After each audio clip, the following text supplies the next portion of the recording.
Hey everyone, welcome to another special edition of the Citizens of Lorcana podcast, where we have a live cast for you.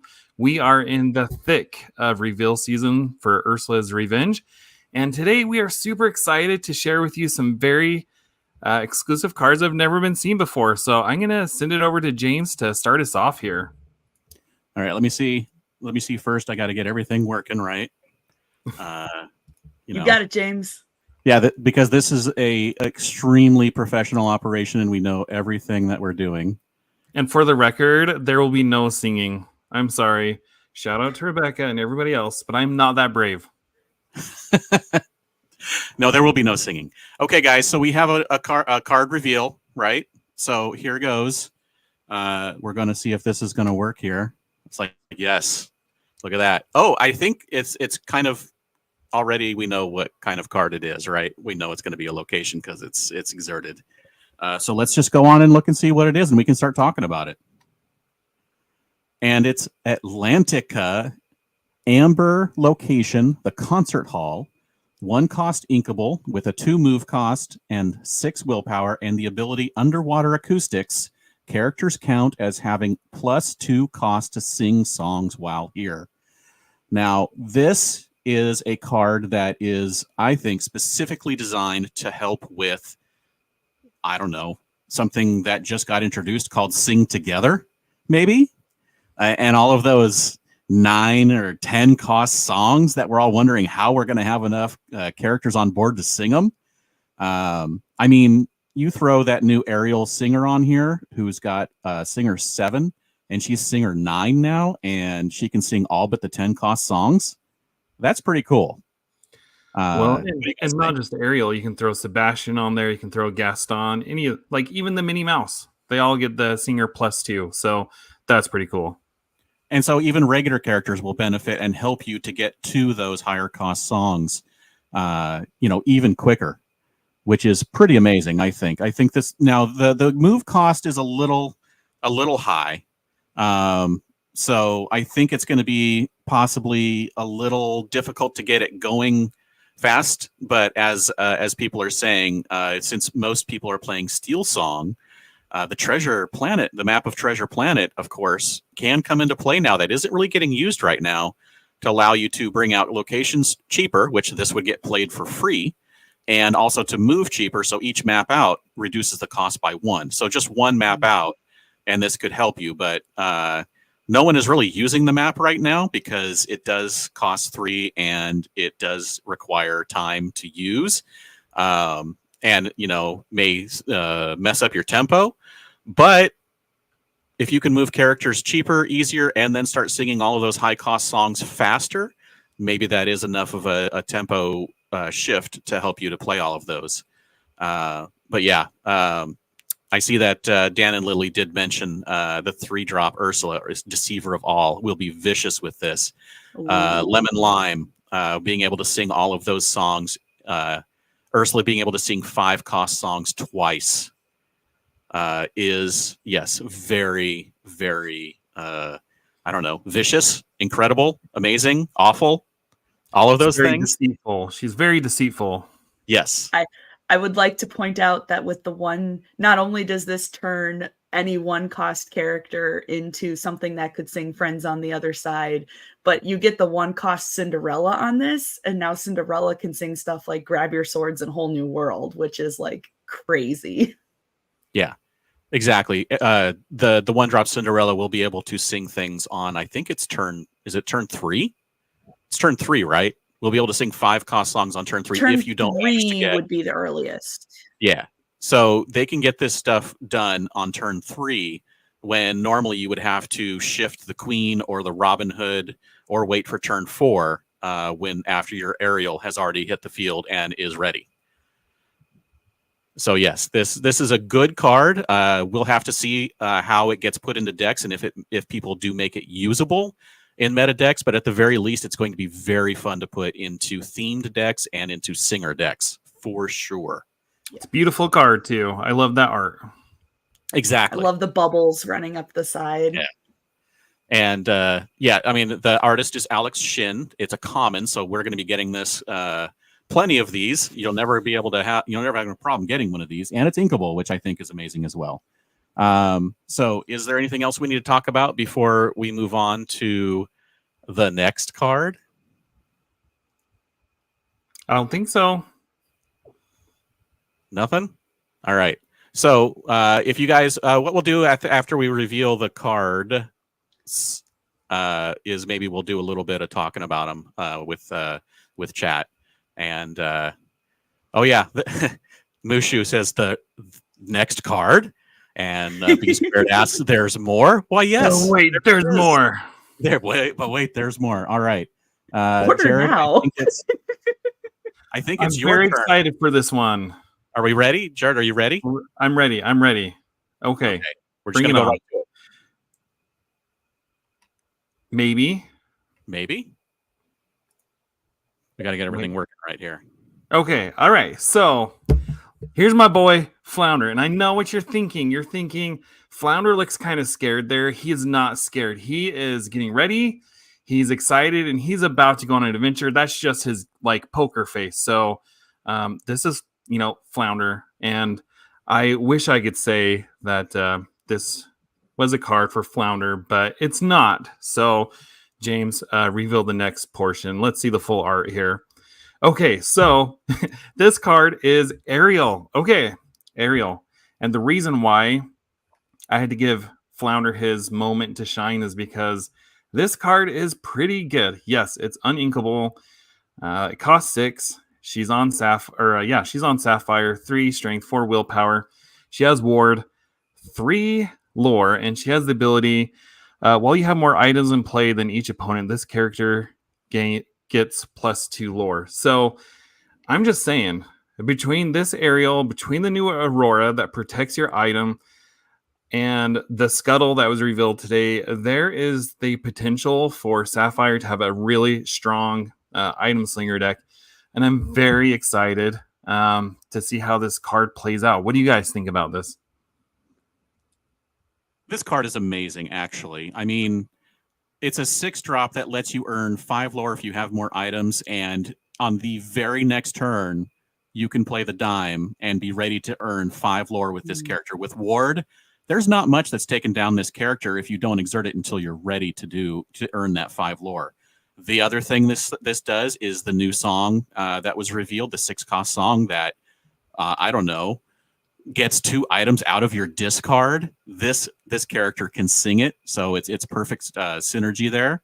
So I think that this thing's gonna be amazing, especially in ramp decks where you can get up higher. You can play this. You can exert the dime if you already have it out and earn that 5 lore instantly, just like you can with Bell.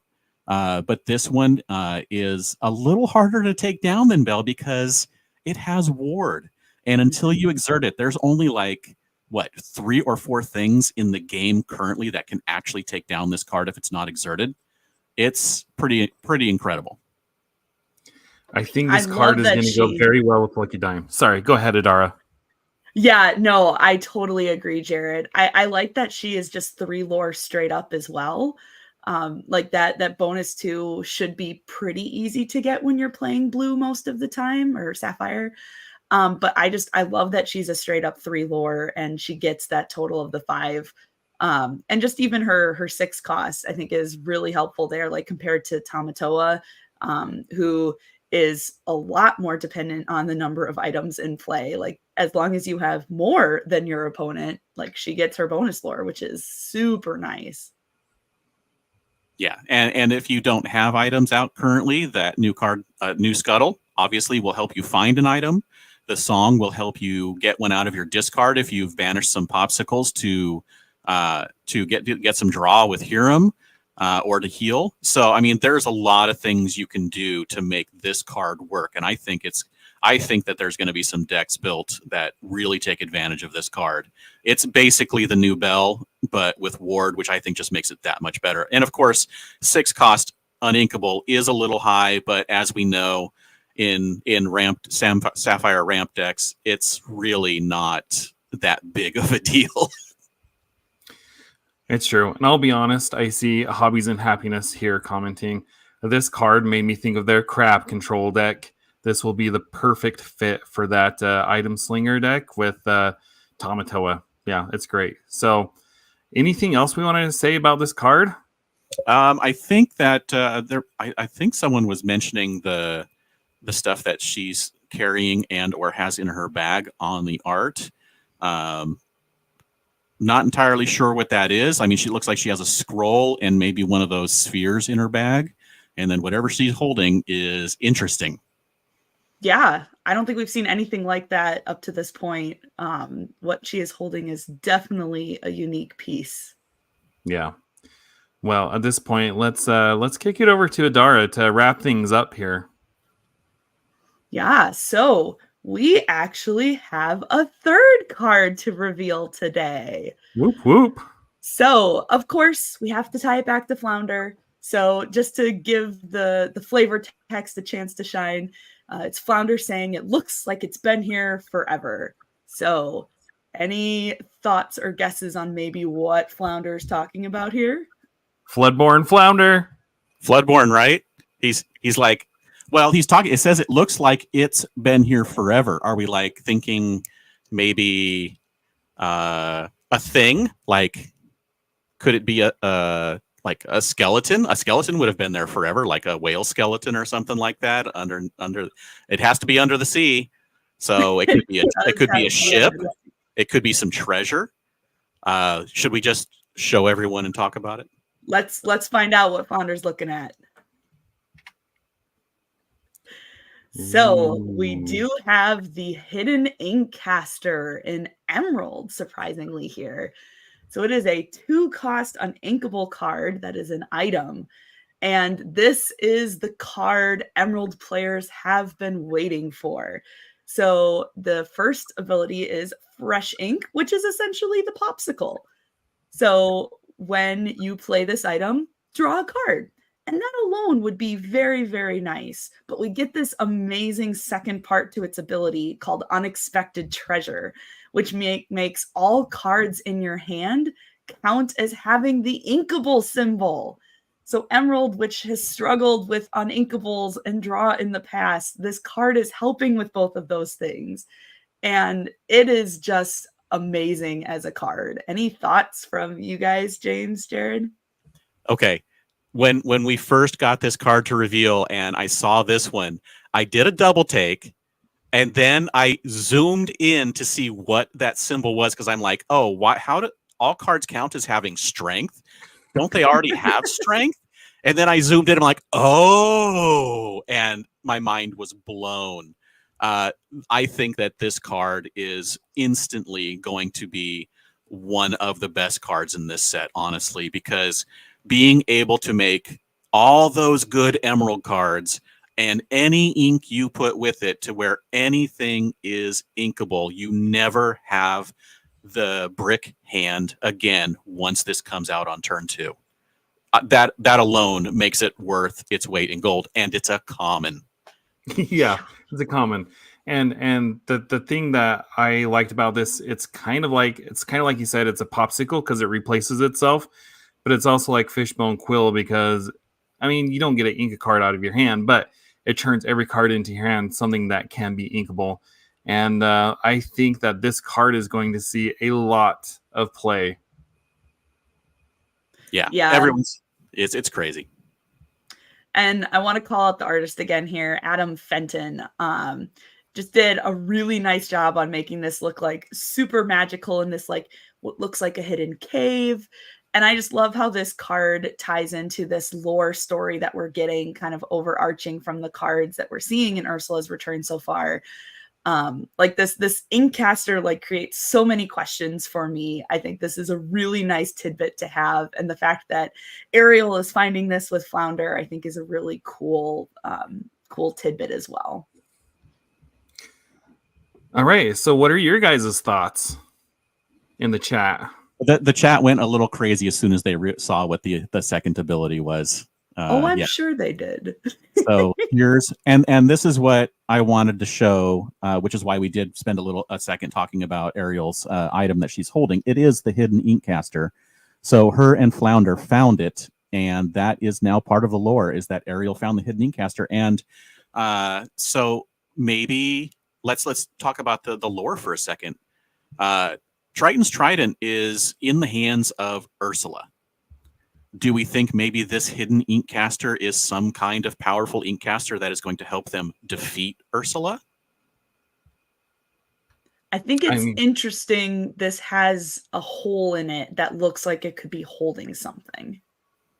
Yes, I do see people mentioning that it's supposed to be a gem in there. So I guess we have to find a gem now, right? There's missing pieces.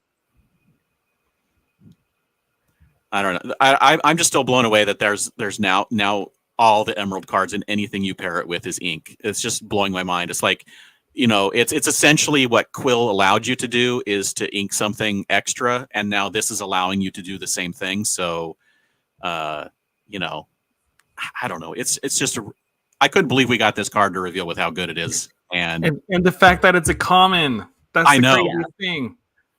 Yeah, it's crazy. And that this actually is all of the cards we have. We don't have 4. There's 3 of us. We got 3 cards. So I think that was pretty cool. I'm really happy.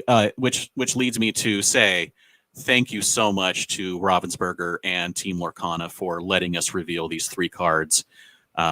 It's definitely an honor to be able to reveal cards anytime you give us any cards, and to reveal ones that are, I think, this good is also so cool and so incredible. And so thank you. And I think all 3 of these cards can see play. I really do. Yeah, for sure. I'm definitely playing the Hidden Inkcaster if I play Emerald with any deck in set 4. Are you thinking of what color you're gonna pair it with yet? I mean, what do you think?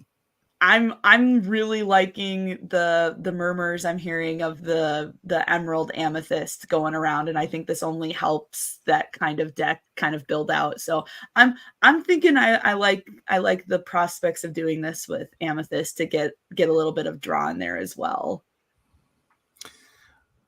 Personally, Mushu revealed the Stone Dragon. I probably butchered that name. And that's a card where you can ink a character card from your discard.